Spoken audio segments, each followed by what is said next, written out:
Boom. All right, all right. LDBC. This is your boy Coach Shelton Harrison. You're live on the Coach Shelton Harrison Combat Sports Show live. And guys, this I got the Colombian Queen here live on the Coach's Show live. And yeah, guys, we here to chat, man. Definitely, pick her brain and just talk about her future and what she got going on next. Sabina, how you doing this beautiful Sunday evening? Amazing. I'm doing great. I'm Oh, happy. I'm happy. It's a beautiful day, like you said. It's sunny, full of great opportunities today to enjoy the day. okay. What about you? Everything good? Yeah, you know what? Everything is good here. I just got through, going through like some crazy training and sweated. I was up on the mountains this time training, and it's a 10-mile hike. You got to get up there, and then when you get to the top, and then you got to do a circuit when you get to the top. So yeah. I'm still like I'm drenched in sweat. Hi. That's great. That's a great way to start the Sunday. Yeah, it's a good way. 42. I have to, got to stay in good shape. Got to stay in good shape. Yeah. Always. Well, good. Thank you for being here. We got 9 people in here. Listen, you got people already saying Sabina. They love you, my girl Sabina. Okay, and guys, you're gonna get a chance to ask Sabina Mazo, the Colombian Queen, your live questions. Hey, she too intelligent. Don't ask her no dumb questions now. She too smart. Okay, you can't make this young lady. You can't embarrass me. I'm just playing. So Sabina Mazo, you're fresh. You're fresh off your UFC debut. Can you tell us, how was that whole week leading up to your UFC debut, and what was your excitement level? It was a lot of emotions, a lot of emotions. I mean, just because it was a fight, of course, because of the UFC. But something that I felt really different. It was, of course, competing in, I could say, the best MMA company ever. The people there, the staff members. It's amazing how they work. You really can tell the difference. I mean, just because of the people that works there. Everyone in all the in LFA that I worked, I noticed that everyone there also dedicate too much to it, and do it with passion. And the same thing in the UFC, you got there, the people were really into it, and with love. So I felt really like home. I don't know, that kind of feeling like in home. And but yeah, it was a really good week. Um, we didn't got the results, of course, of the victory in the fight, but I felt great. I felt comfortable, and I feel kind of more motivated and like a little bit more energized for this fight because of that week, because of the fight, because of the week, because of simply being in the place I want to be. So yeah. So after you had that fight with Rose, how long did it take you to get back into the gym? Oh no, I was right away next week. Yeah. I Really? went to New York with my parents that weekend, but that following, I think Tuesday or Wednesday, I was already there in the gym. Yeah. Okay. Okay. So dang. So you was already back in the gym. Now, is it mandatory after a fight? Does Master Cordero he mandate y'all to take time off, or is it like your own personal choice? Yeah, I mean, if you don't have injuries and everything, of course he, if it's like a hard fight, take your week off or whatever. But like I told you before, Master's way of thinking is not like a fight camp.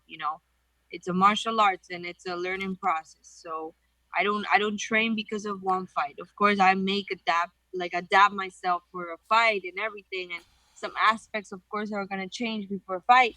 But I'm in a constant training to improve. So it doesn't matter if I have a fight or not. You're always gonna find me in the gym. I'm always gonna be there because yes, I feel I'm talented, but more than talented, I feel I'm disciplined. And I have discipline, and I have to be in the gym. It's just like a passion that drives me for more and more discipline. So it's more personal. Like answering to your question, it's more personal rather than master telling you, oh, you have to be in the gym this day or not. It's really up to you. Mm. Now, Master, he kind of reminds me of Mr. Miyagi, from the Karate Kid. Yeah, That's, yeah, yeah. I mean, does he actually act like Mr. Miyagi with life lessons? Because martial arts and tying it into your whole life. Is he that type of sensei? Yeah, totally, totally. I learn a lot, even from not being in the gym. I learn a lot from him. Yeah. He has, I mean, a lot of history, a lot of experiences, and not only in fighting, in other aspects that I think I have the pleasure to learn from. So yeah, it's totally that kind of style. Wow. Okay. So you had your first bout against Marina Moroz. Very tough opponent. Um, what did you? I guess when you were in the octagon with Marina Moroz, what was she doing? What did she do that actually had you? That put you into a learning experience. Like what did that fight actually teach you? Man, a lot. I learned from every fight, but she did a great work, a distance work. She managed her distance better than I did, and I learned a lot from that. Because I kind of reset my whole game. And like reset my mindset of things that I had to work, things that I had to do, and I think. I mean, I'm not saying I like to lose, but in certain way, I learned so much from this than other victories. And I feel that improved a lot my game. That improved a lot my mindset. That improved a lot me as a fighter, as a person. So, and hopefully you're gonna see that in my next fight. I already feel it in trainings, and I feel that in the day by day. So I appreciate a lot Marina's performance because it kind of make me a way better fighter. And if it wouldn't be for that, I wouldn't be telling this story for you.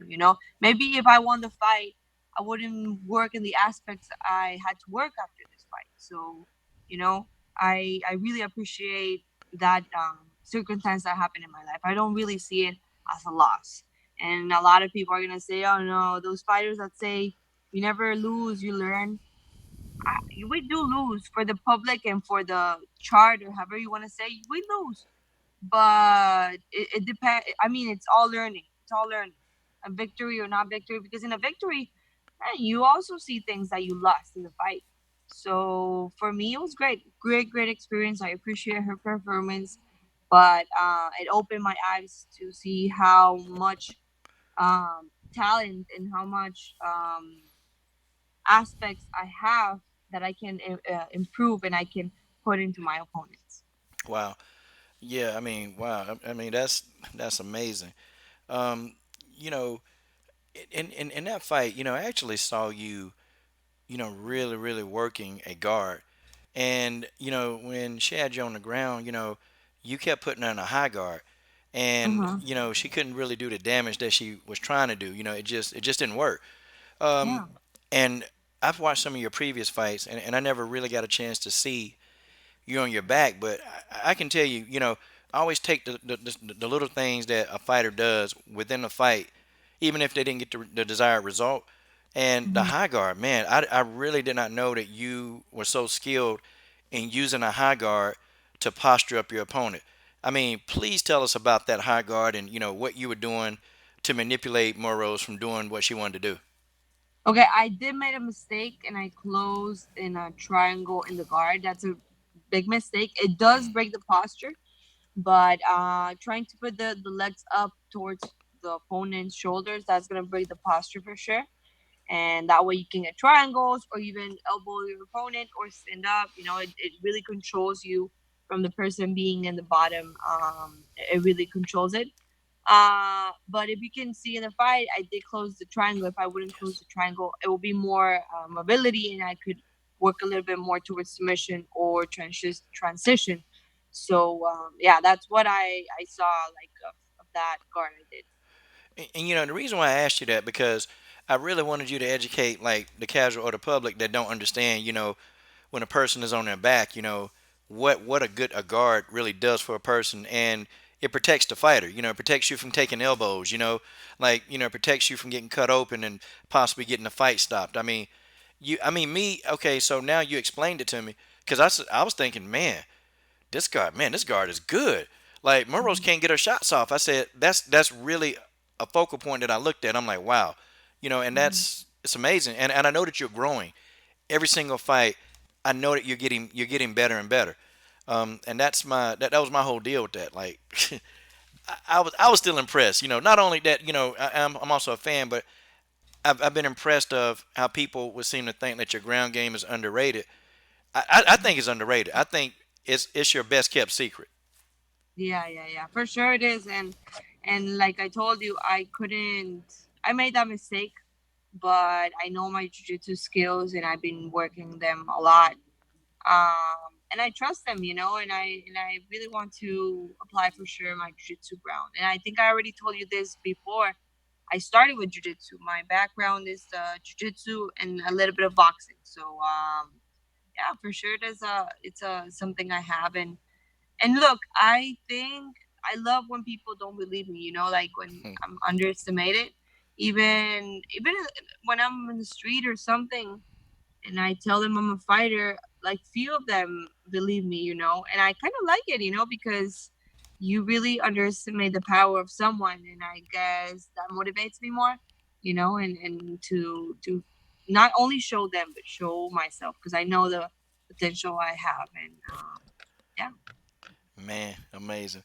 So, okay, now we got some of your new fans. They asking questions already. So, I'm gonna read some of their question to you. Okay, this one comes from Mr. George Page, and shout out to Mr. George Page in the super chat. And you know what the super chats are. When they put the super chats up, we give it to the fighters, and that's what I do. I give any money I make, I give it to the fighters because it's gonna help the sport. Um, George asked you, so any possible opponent that you're into. Wait a minute. Let me phrase it right. Hold on, George. Hold on. Okay, George and Jason asked the same question. Okay, um, who do you think a possible opponent would be for you? Well, I already have a fight coming up. It's gonna be August 17 against Shanna Dobson, and any opponent I'm good with. Answering your question, Hmm. the best opponent I can have is the next one. So it doesn't matter the name. It doesn't matter.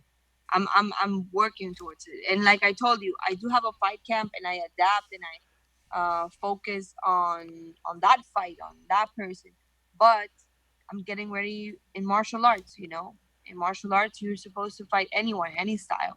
So the best opponent I can have is the next one. Okay, guys. So don't ask her about who she want next. Sabina says she won't smoke. Okay, whoever they give her, that's who she fighting. That's just how it is. Okay, she want that smoke. Sabina Mazo won't smoke. And when I say they won't smoke, that means you take it from everybody. Or I call it taking a fade. You go in there and fade somebody out. That's American term, but that's what we say. Okay, I'll ask her about that one later. Um, okay, so what does your opponent Shayna Dobson in your mind? What does she do well? She's a great aggressive fighter.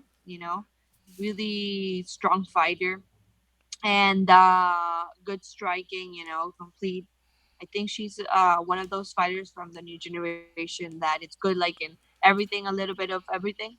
But I love her striking. I think it's great and gives the chance for a show.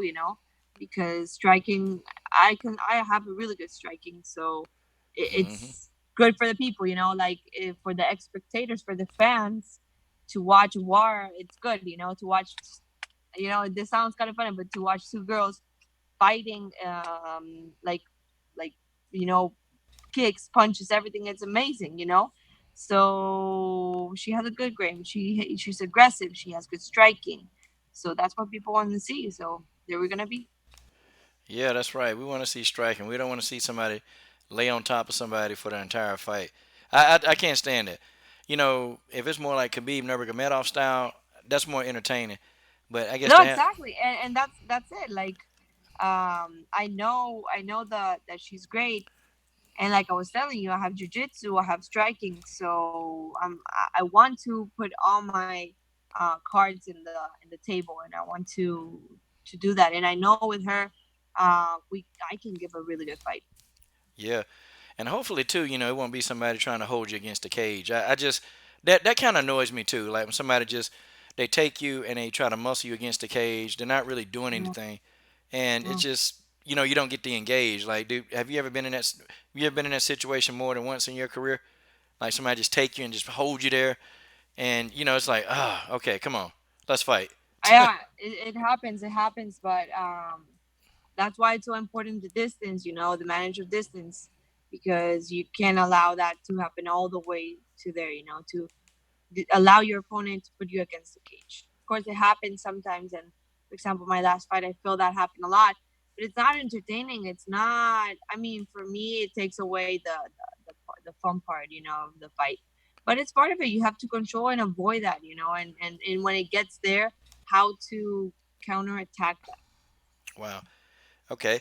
And see, guys, she said that you have to keep the distance. Okay, you have to keep that distance, and that's how you avoid the situation. So Sabina is dropping, like really minor nuggets. Okay, about fighting, because I think when people see you guys inside the octagon, they're watching you, from a bird's eye view, but they don't know what it's like to actually be in there and to do something, and then you have to make an adjustment, or when the adjustment that you already made don't really work, and it's kind of like, well, why won't she do this? Well, you tried to do this, but your adjustment didn't work, so now you got to think of something else. It's like how difficult is it just sitting outside the octagon and sitting inside the octagon? Like what's the difference in your mind? No, it's really different. Like as a fighter, for me, it's even harder to be outside the cage and like watch the fights of my friends, for example, and everything, because you really can do anything. You're not there, and the only person that is feeling and doing the fight is the one in the octagon. So for more things you see outside, um, the work is inside. Only the two of them are there, are present, and everything is not um it's improvised. I think that's the word, improvised. Like you do Improvise. everything from scratch there. It's not like, oh, I'm gonna do this combo and this person is gonna answer this combo. No, it's everything a reaction. So being inside the cage is really different, and for more things you see outside, sometimes it doesn't happen, and that's why I feel the corners are important too, because they're the eyes that you don't have in the fight. They see a lot of things that you are not seeing in the moment because they have a different perspective. So it's yeah. Wow. Yeah, you got a different perspective, boy. I tell you. Okay, so this next question comes from Mr. Jason Rose. And then Aquarius, I will ask that question because we're going to flow. The conversation is kind of flowing. And I ask her when we start talking about predictions and her predictions on different fights. Okay, Jason Rose asked you, typically, how long are your fight camps? But she kind of already said she don't really do fight camps, but Yeah, no, I still can answer. Like, look, I'm always training after a fight. If I have the health and everything, I'll start training right away. The only difference is kind of my diet kind of changes in some aspects, but as soon as I know who I'm fighting with, I kind of do those modifications. But the way we do, it's not the the format of fight camps. okay. All right. So y'all heard it. It's not the format of fight camps, okay? So she's, literally she's in there and she's training for everything all the time, okay? That's what she's doing. And I broke it down to y'all in like 5 sentences because Yeah, you have Sabina to too be deep. ready. Yeah, she said you got to be ready, y'all. Got to be ready. Okay, go ahead and just load up your questions, guys. She'll definitely answer them, and she's here. I definitely got her here for a few more minutes. And Jason Rose says thank you. He's gonna be a new fan. Oh, and congrats, Thank by the you. way, Sabina. Uh, she reached 20,000 Instagram followers. Like she's right there on the cusp. Congratulations. That's huge. Okay. Thank you. No, thank to the people. They like my work, and I appreciate that more than I don't focus too much. I have to have a lot of followers. No, I want real followers. So the people that it's there, it's because they want to, and I really appreciate that with a lot of love, and I want to show more of my life and my work and my fighting, all this process. So I really appreciate all of you, because of each one that wanted to follow my career. Man, wanted to, man. I didn't have a choice. It was looking good. It was looking good, when I started seeing the LFA fights, and then they started, like a lot of press was going on. Sabina Mazo, the young 19-year-old Colombian sensation, and I'm like, man, who is this kid? Well, you're not a kid. Well, Yeah. you're not a kid, but that's, to me, you're No, younger than but me. yeah. I'm like, who is Yeah. this kid? I said, I gotta follow this kid. This, she's definitely she's doing her thing, man. So I immediately started following because I'm a fan of the art, of the striking, and I became hooked on how you set those kicks up, and man, beautiful thing, beautiful. Wow, amazing. Wow. Thank Well, you welcome, you welcome. And people should tell you, they should tell you that because you're a good fighter. Now, Sabina, you got a merchandise store now, and I got it up on the screen. You got a merch store. Yeah, Tell us about the but merch. it's gonna be, I'm gonna finish it because I signed with Reebok from Colombia. Not only Reebok from UFC, but from Colombia. So good things are coming though.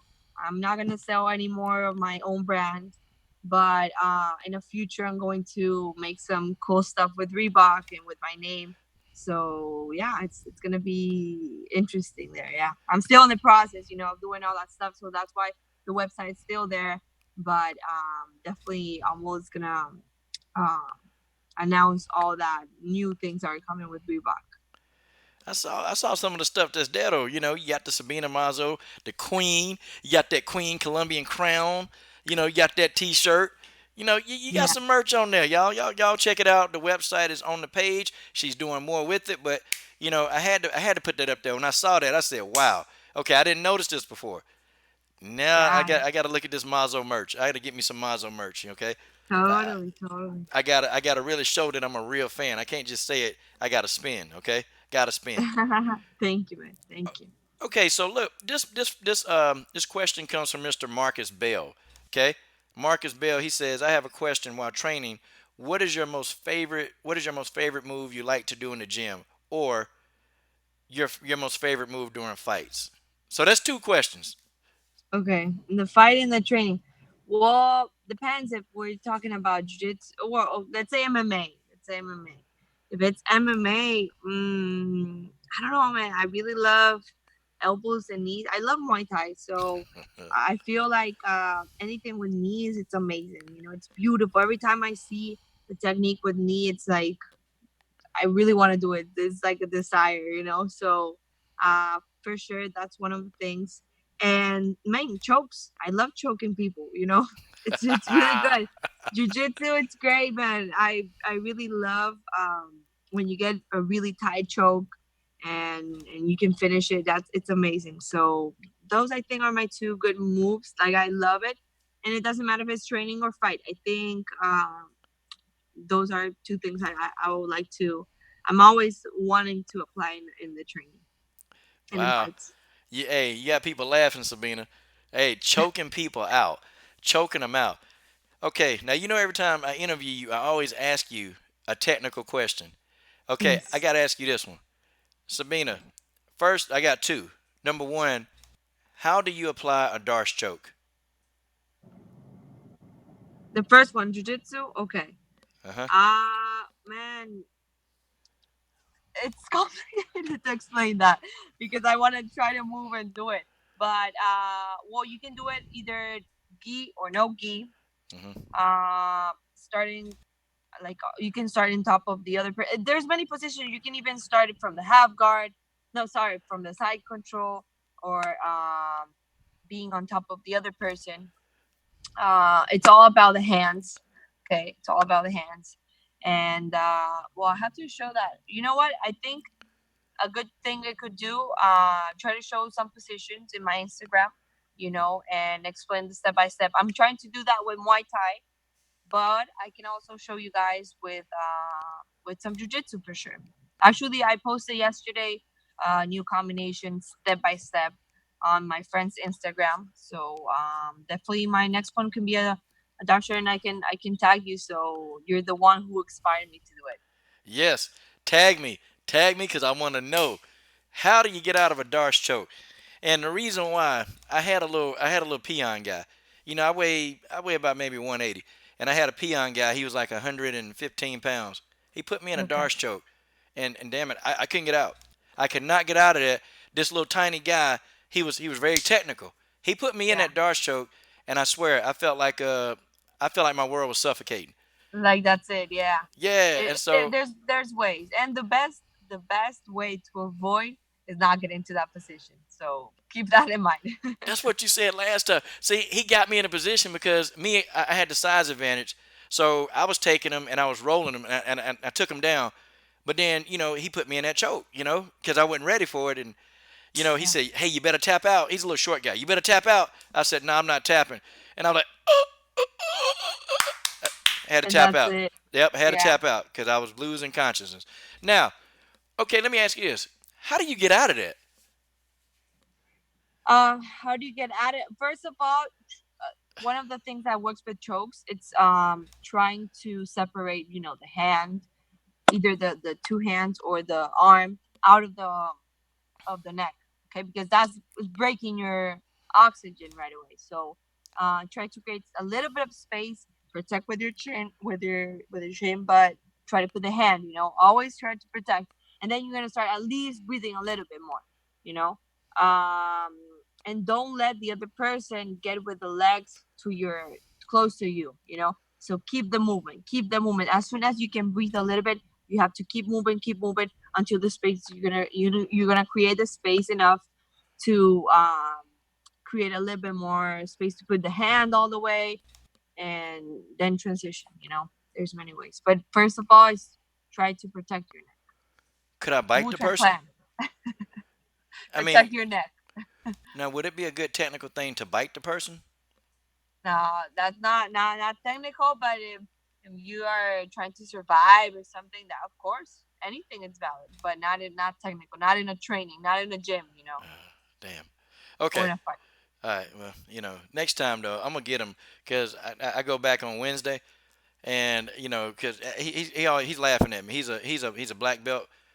I mean, tiny Ah, guy, but he's very technical. yeah. Sometimes the size advantage kind of gets to him though, but he'll Yes. see an opportunity and like he But put me. jujitsu, Oh, yeah, jujitsu is not about size, It's all about technical. it's Because if so. not, I couldn't train with all the big guys I train in the gym, and they're way heavier than me, way bigger than me, and it doesn't mean, of course, sometimes they're heavy and I can feel, but there's always the technical way to go out. Now, Sabina, do you ever get to train with Kevin Gastelum? Because he's in that gym too, right? Yes, he is. Yeah, of course. He's such a great person. He great fighter, great everything. And yeah, I had the pleasure to train with him, and he's just inspiration. His boxing is clean, his kicks are amazing, man. It's amazing. He was amazing on the Tough Show. He was amazing. I mean, I really, really. He you know what? He's gonna be a good coach if he ever decides to coach. I think that's something that's in him. And he's good at dealing with personalities too. I noticed that. I'm He like, is. Yeah. dang, Kevin. Okay. So I want to ask you, well, some of the people they want to ask you about some of the fights that just happened this weekend. Okay, one fight in particular, Aquarius. She asked you, how do you feel about the Aspen Ladd stoppage? She was hit. She got caught with a right hook by Jermaine Durandame, and Herb Dean stopped the fight. Well, it is always a problem. The early stoppage, it's always a problem. But I do consider they should allow it a little bit more, you know. But the expert is, of course, the referee, the one who's there, who's watching the fight. But I do think they should give a little bit more time. Of course, it's the health of the fighter, so there's two perspective, and it's always gonna be a problem because people think different. Oh no, they should stop the fight right away, or this and that. But me as a fighter, I want to, even if I'm trying to, hit my opponent and she's almost done, I want to finish it. Of course, it's in the judge, in the referee's hands when to stop. So it's all in his consideration. It is kind of polemic, but yeah, I think it's early stoppage. Man, okay, but it was a clean hit. Like, did you see It like how was. she set it up? So okay, break that down for us as fight fans and just casuals. How was she able to set up that shot so perfectly?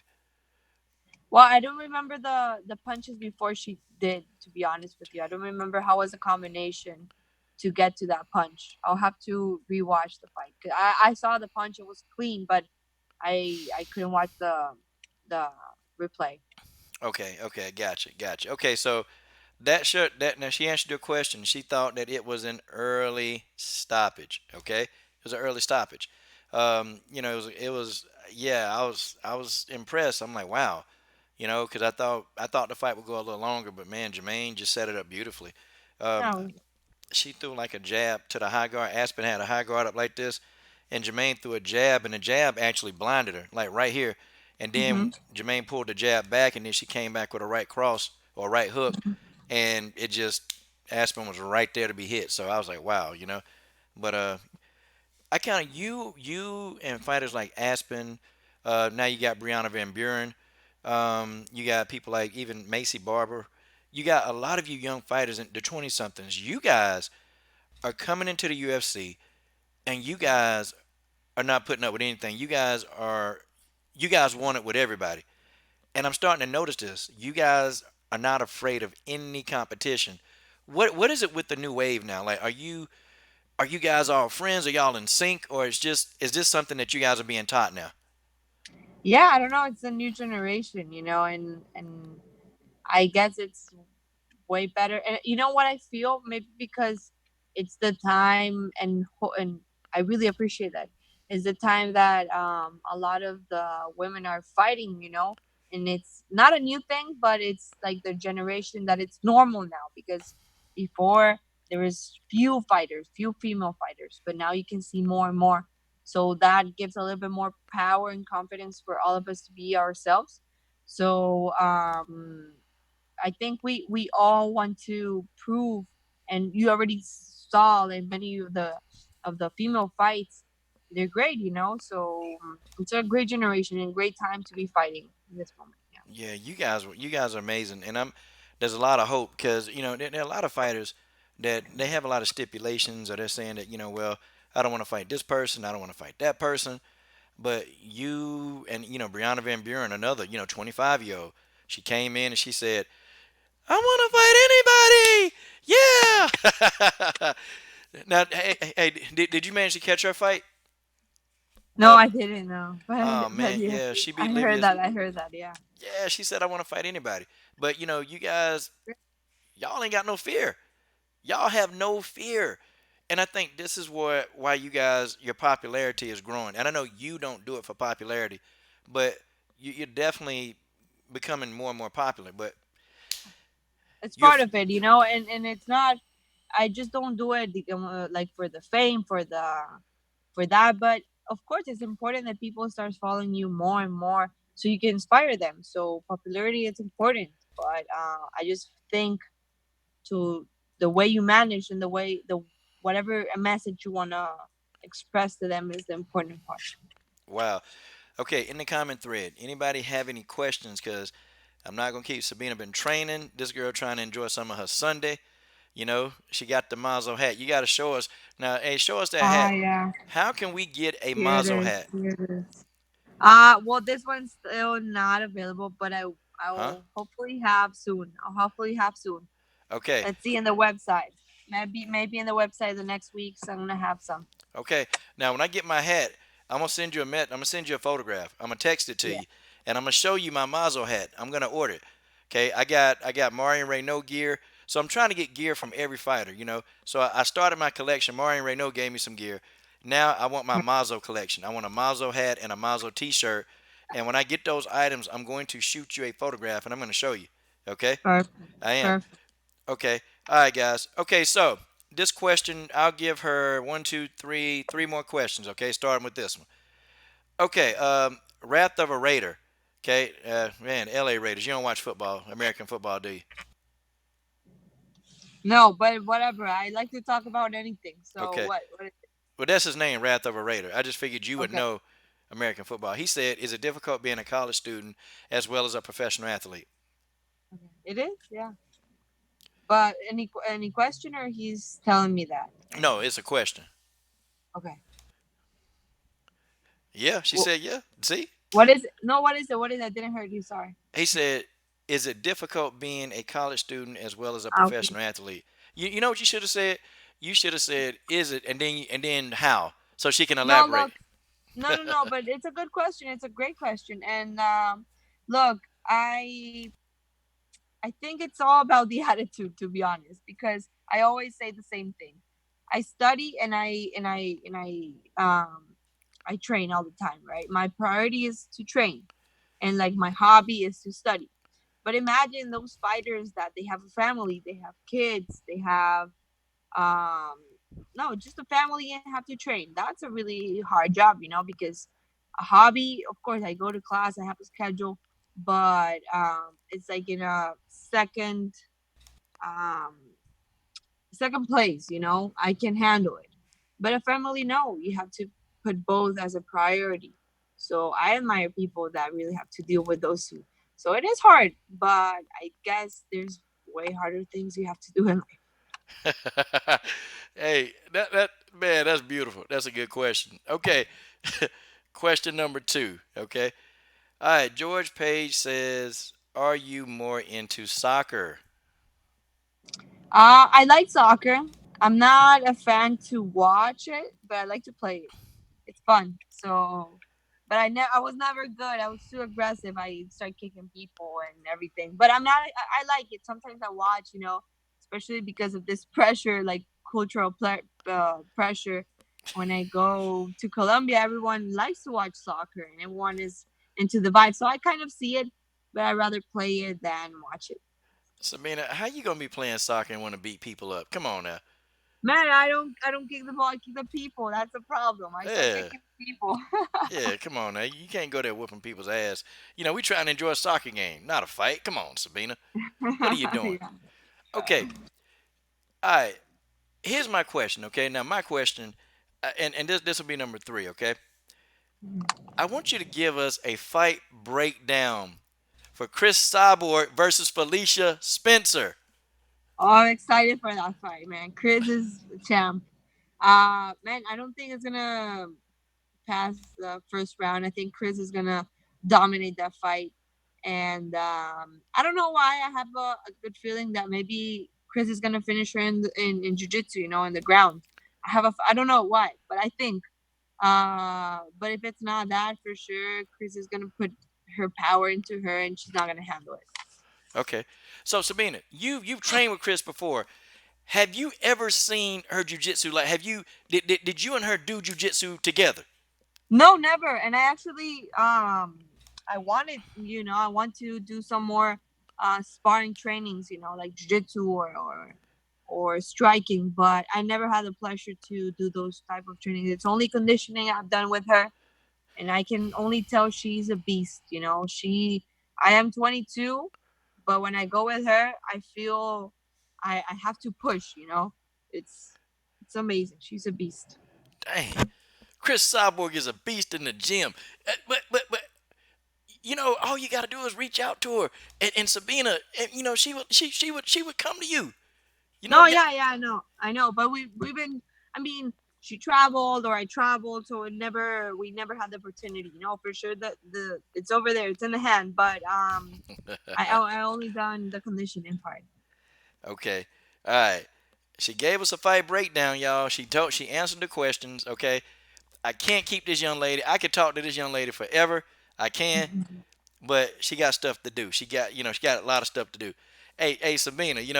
Hey, you wanna talk about anybody else? You wanna throw? I mean, you wanna talk about some people? You wanna talk about the gym? I mean, Like you were telling me before, Kelvin Gastelum. Probably a lot of people watched the fight. Man, for me, he's really a inspiration because I feel he's really talented. He's disciplined, but he's really, really talented. And like in his fights, like the same thing. It doesn't matter who he is fighting with. He'll always have this power against the opponents. And you can tell in every other fights he had. So he inspires me to be a little bit more like him. Like in that concept. I want to let people know when I fight and like people remember me because of the work I do, rather than only the results, because the results people forget about that. People like come and go, but they always remember how you performed, how you did in the cage, what you did. Let's say the kicks I did. So I want to do that. I want to make history. I want to make the difference from the other fighters. So he inspires me to do that. Wow. Wow. Amazing. Okay. So she's inspired by Kelvin Gastelum. Man, you know what? He can inspire me too. He can inspire me too. Got a lot of people that inspire, but you inspire me. You inspire a lot of people. You inspire all the little girls in Colombia. You know, I mean, now do you have a lot of do you have a lot of the little girls in Colombia now that reach out to you? Yeah, some of them, and even right now we're doing with the gym I have. Well, I don't have. Well, the gym I used to train at, that it's Muay Thai Medellin. That's the name of the gym. Hmm. There's a campaign we're doing with some kids from one of the one of the how do you say that? One of the places. It's a really poor place, and we go there and we every Sunday they train. My trainer goes there and like teach them. So it's a really good movement he's trying to do with the kids, like the next generation, and trying to show them like the different ways to have a better future rather than being in the streets stealing or killing people. The sport, it's a way to go. So those kids, they when I went there, they're really inspired by me. They were shocked to see me, and I was even more shocked of how shocked they were. So that matters a lot for me. Especially coming from these people that they don't have any opportunities and they don't have really good conditions, and we all go there and train with them. And it's like you finish there, of course, super tired because there's like 30, 40 kids or 50 kids, and it's a lot, but you finish like with a smile on your face. So that's one of the purpose of all this too. The message you want to give to others. Wow, guys, the Colombian Queen, Sabina Mazo, man, I can't. I get pumped up every time I get to talk to you, and I'm thankful that I get to talk to you and share airspace with you because you're a magnificent human being. You're a great fighter, and you are an inspiration that Give me, anybody can go and do what they want to do. yeah, that's true. That's true, and that's the idea. I want to inspire everyone to do whatever they want to do. Wow, Sabina Mazo. Sabina, one more request from you. You've been speaking English to me this whole time. Hmm. Can you Yeah, please say in your language you're watching I'm Sabina Mazo, you're watching Coach Shelton Harrison? in Spanish, everything in Spanish. Yes. Bueno, los invito a todos para que no se pierdan las entrevistas con Coach Harrison, por favor. Tiene muchísimas entrevistas con diferentes deportistas, no solamente peleadores. Y bueno, sus preguntas son muy interesantes. No se lo pierdan. Wow. Muy bien. I said a lot of things. You said a lot of things. I translated. Muy bien, muchacha de inteligente. My Spanish is basic, but okay. Gracias, gracias. Hey, Good. they nada, they nada. Well, thank you, Sabina. Thank you for your time. I appreciate it, guys. Go follow Sabina Mazo, okay, on all the social media accounts. They're right here on the screen. You can see them. And also, August 17th, Sabina Mazo will be facing Shayna Dobson. Okay, tune into the fight, guys. It will be on ESPN. Okay, and the ESPN Plus app, $4.99 a month. It's so cheap. Get the app. Watch the Colombian Queen go here and win this fight against Shayna Dobson, guys. This is your boy, Coach Shelton Harrison. I'm done. What are you waiting on? Support the best women's MMA platform on YouTube.